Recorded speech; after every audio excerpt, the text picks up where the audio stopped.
Test 2. You will hear a number of different recordings, and you will have to answer questions on what you hear. There will be time for you to read the instructions and questions, and you will have a chance to check your work. All the recordings will be played once only. The test is in 4 sections. At the end of the test, you will be given 10 minutes to transfer your answers to an answer sheet. Now turn to Section 1. Section 1. You will hear a student talking to the student accommodation officer at a college.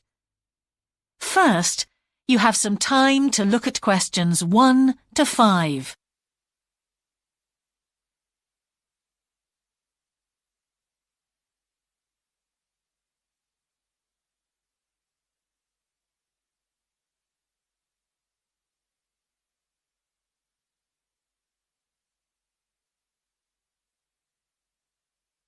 Now we shall begin. You should answer the questions as you listen, because you will not hear the recording a second time. Listen carefully and answer questions 1 to 5. Good morning. Can I help you? Yes, I've just been accepted on a course at the university, and I'd like to try and arrange accommodation in the hall of residence. Yes, certainly. Please sit down. What I'll do is fill in a form with you to find out a little more about your preferences and so forth. Thank you. So, first of all, can I take your name? It's Anu Bhatt. Could you spell your name, please? Yes, ANUBHATT. Thanks. And could I ask your date of birth? The 31st of March, 1972. Thank you. And where are you from? India. Oh, right. And, what will you be studying? I'm doing a course in nursing. Right, thank you. And how long would you want to stay in hall, do you think? Well, it'll take 3 years, but I'd only like to stay in hall for 2. I'd like to think about living outside for the 3rd year. Fine. And what did you have in mind for catering? Do you want to cook for yourself, or have all your meals provided? That's full board. Is there something in between? Yes, you can just have evening meal provided, which is half board. That's what I'd prefer. Yes, a lot of students opt for that. Now, with that in mind, do you have any special diet, anything we should know about? Yes, I don't take red meat. No red meat. Before you hear the rest of the conversation, you have some time to look at questions 6 to 10.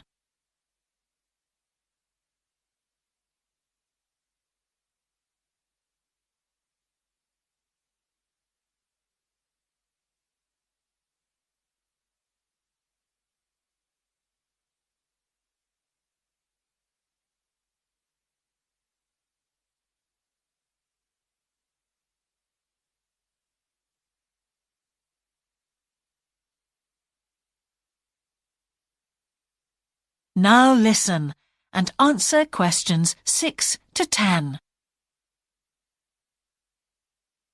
Now, thinking about the room itself, we have a number of options.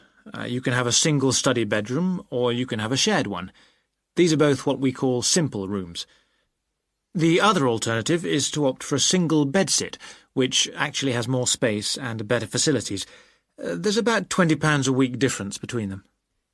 Well, actually, my grant is quite generous, and I think the bedsit sounds the best option. Lovely.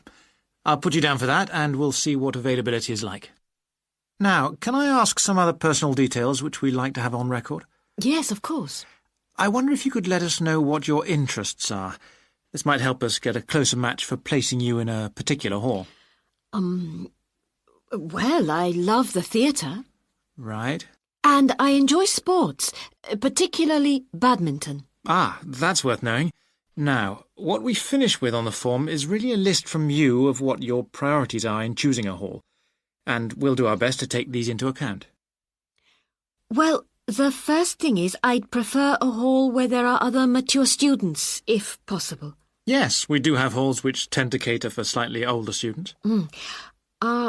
And I'd prefer to be out of town. That's actually very good for you because we tend to have more vacancies in out-of-town halls. Lucky. Yes. Anything else? Well, I would like somewhere with a shared area, a TV room, for example, or something like that. It's a good way to socialise. It certainly is. That's it. Now, we just need a contact telephone number for you. Oh, sure, I'll just find it. It's 667549. Great. So we'll be in contact with you as soon as possible. That is the end of section 1. You now have half a minute to check your answers.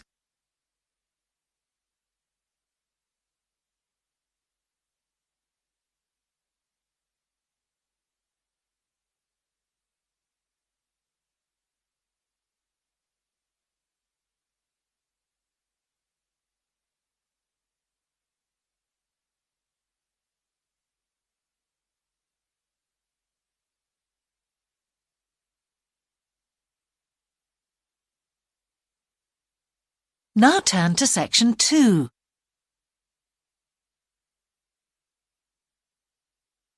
Section 2.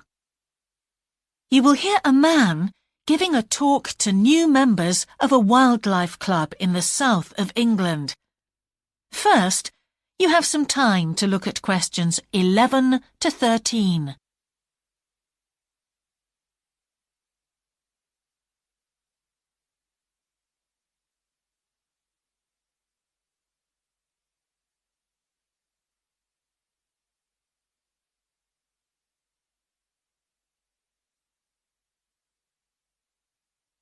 Now listen carefully and answer questions 11 to 13. Hello, I'm delighted to welcome you to our wildlife club and very pleased that you're interested in the countryside and the plants and creatures of this area. I think you'll be surprised at the variety we have here, even though we're not far from London. I'll start by telling you about some of the parks and open spaces nearby. One very pleasant place is Halland Common. This has been public land for hundreds of years, and what you'll find interesting is that the River Ouse, which flows into the sea 80 kilometres away, has its source in the common. There's an information board about the plants and animals you can see here, and, by the way, the common is accessible 24 hours a day. Then there's Holt Island, which is noted for its great range of trees. In the past, willows were grown here commercially for basket making, and this ancient craft has recently been reintroduced. The island is only open to the public from Friday to Sunday because it's quite small, and if there were people around every day, much of the wildlife would keep away.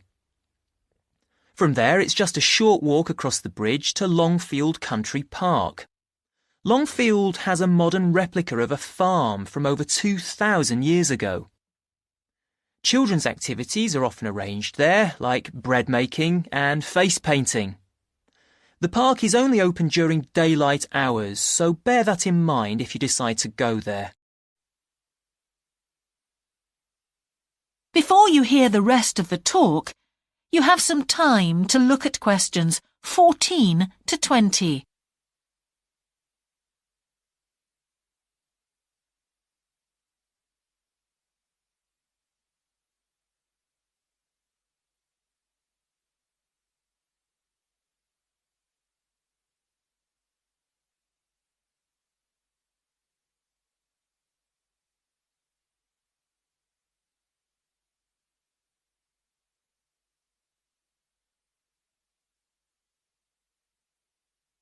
Now listen and answer questions 14 to 20. Longfield Park has a programme of activities throughout the year, and to give you a sample, this is what's happening in the next few days. On Monday, you can learn about herbs and how they've been used over the centuries. You'll start with a tour of our herb garden, practice the technique of using them as colour dyes for cloth, and listen to an illustrated talk about their use in cooking and medicine.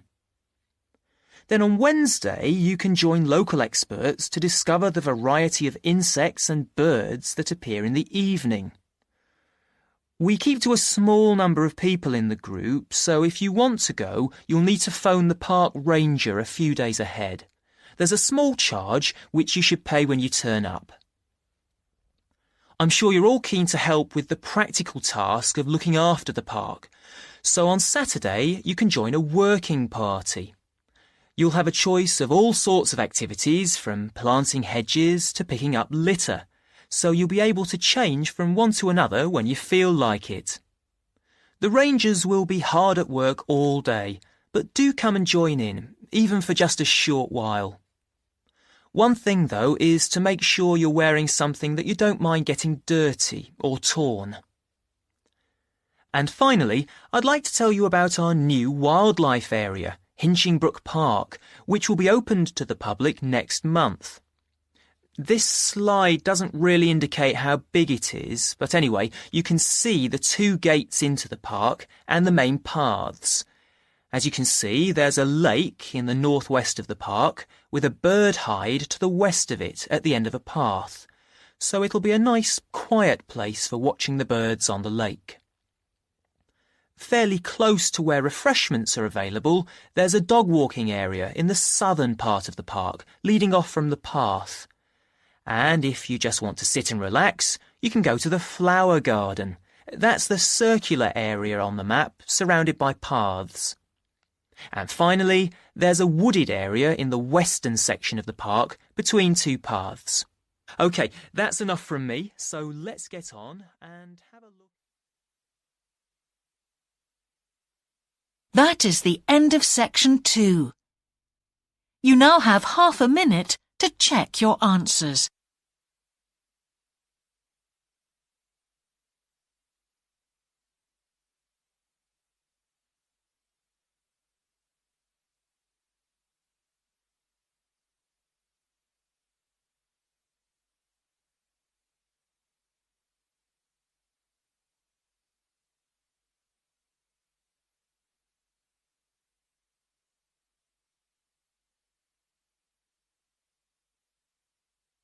Now turn to section 3.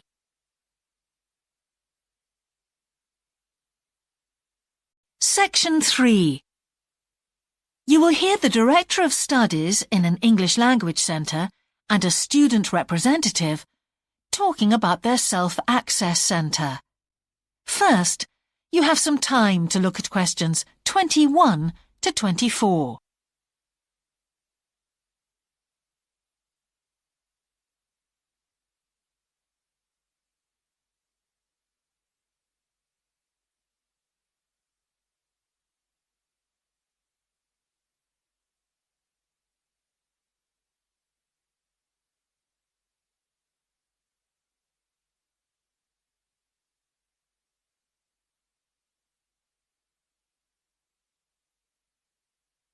Now listen carefully and answer questions 21 to 24. Hi, Ewan. As you know, I've asked you here today to discuss the future of our Self-Access Centre.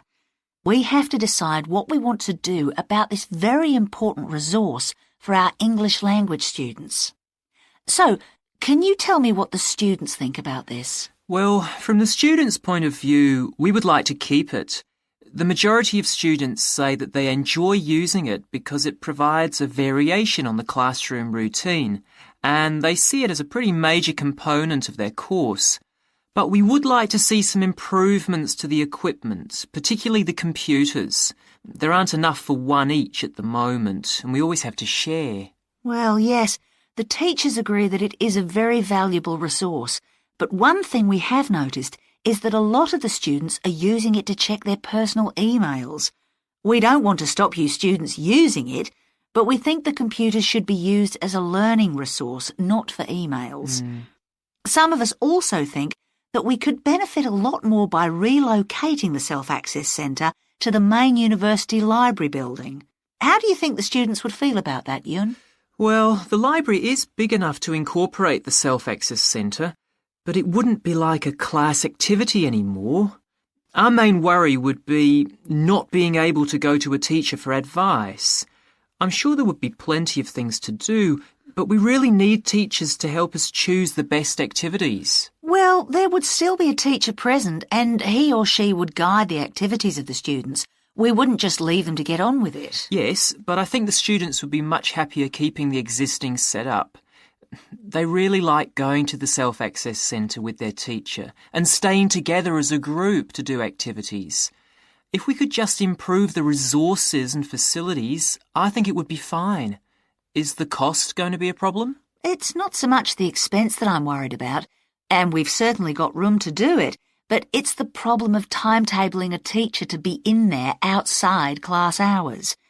If we're going to spend a lot of money on equipment and resources, we really need to make sure that everything is looked after properly. Anyway, let's make some notes to see just what needs doing to improve the centre. Before you hear the rest of the conversation, you have some time to look at questions 25 to 30.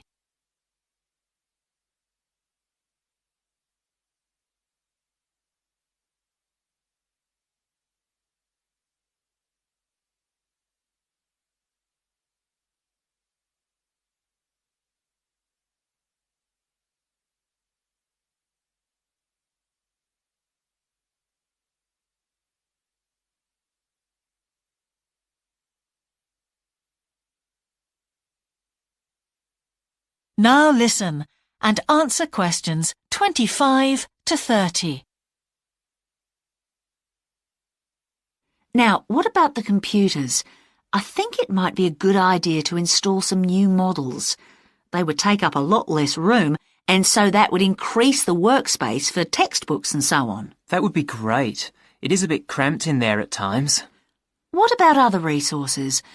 Do you have a list of things that the students would like to see improved? Yes, one of the comments that students frequently make is that they find it difficult to find materials that are appropriate for their level, especially reading resources. So I think we need to label them more clearly. Well, that's easy enough. We can get that organised very quickly.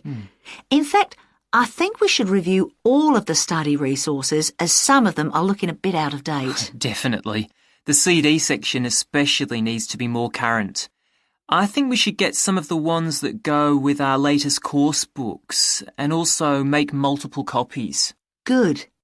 Now, I was also thinking about some different materials that we haven't got in there at all. What do you think of the idea of introducing some workbooks? If we break them up into separate pages and laminate them, they'd be a great resource. The students could study the main course book in class and then do follow-up practice in the self-access centre. That sounds good. OK, now finally we need to think about how the room is used. I'll have to talk to the teachers and make sure we can all reach some agreement on a timetable to supervise the centre after class. But we also need to think about security too, especially if we're going to invest in some new equipment. What about putting in an alarm? Good idea. The other thing I'd like to do is talk to our technicians and see whether we could somehow limit the access to email. I really don't want to see that resource misused. What about if we agree to only use it before and after class? Yes, that would be fine. OK, anyway, that's great for now.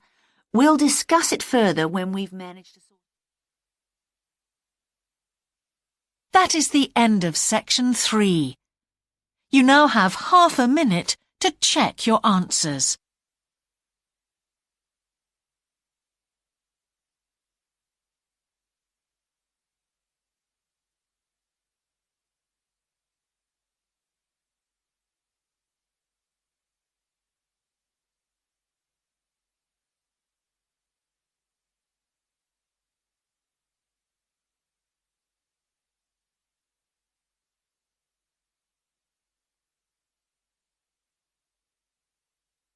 Now turn to section 4.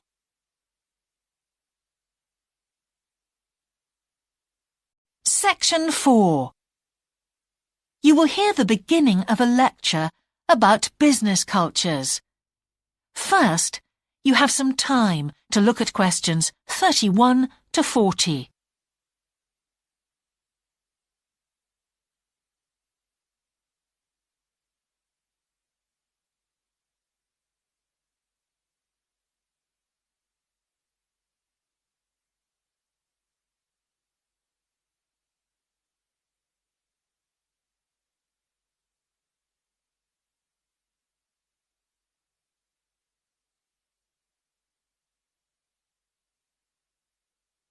Now listen carefully and answer questions 31 to 40. Good morning, everyone. Now, whether you're going to university to study business or some other subject, many of you will eventually end up working for a company of some kind. Now, when you first start working somewhere, you will realize that the organization you've joined has certain characteristics. And we often refer to these social characteristics as the culture of the organization. This includes its unwritten ideas, beliefs, values, and things like that. One well-known writer has classified company cultures by identifying 4 major types. The first type is called the power culture, and it's usually found in small organizations. It's the type of culture that needs a central source of power to be effective.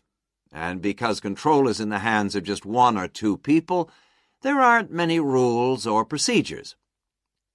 Another characteristic is that communication usually takes the form of conversations rather than, say, formal meetings or written memos. Now, one of the benefits of this culture is that the organization has the ability to act quickly. So it responds well to threat or danger on the one hand, and opportunity on the other. But on the negative side, this type of organization doesn't always act effectively, because it depends too much on 1 or 2 people at the top, and when these people make poor decisions, there's no one else who can influence them. And the kind of person who does well in this type of business culture is one who is happy to take risks, and for whom job security is a low priority. The next type is known as role culture. That's R-O-L-E, not R-O-L-L, by the way. And this type is usually found in large companies, which have lots of different levels in them. These organizations usually have separate departments that specialize in things like finance or sales or maintenance or whatever. Each one is coordinated at the top by a small group of senior managers, and typically everyone's job is controlled by sets of rules and procedures. For example, there are specific job descriptions, rules for discipline, and so on. What are the benefits of this kind of culture? Well, firstly, because it's found in large organizations, its fixed costs, or overheads as they're known, are low in relation to its output or what it produces. In other words, it can achieve economies of scale. And secondly, it is particularly successful in business markets where technical expertise is important. On the other hand, this culture is often very slow to recognize the need for change, and even slower to react. What kind of person does this type of culture suit? Well, it suits employees who value security and who don't particularly want to have responsibility.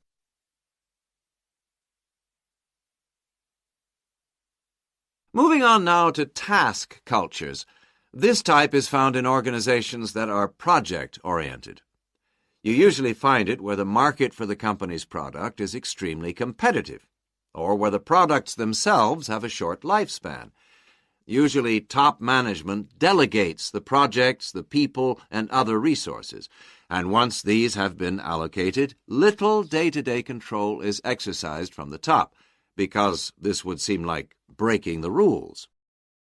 Now, one of the major benefits of this culture is that it's flexible, but it does have some major disadvantages, too. For instance, it can't produce economies of scale or great depth of expertise. People who like working in groups or teams prefer this type of culture. And finally, the fourth category is called the person culture. This type is quite unusual. That is the end of section 4. You now have half a minute to check your answers.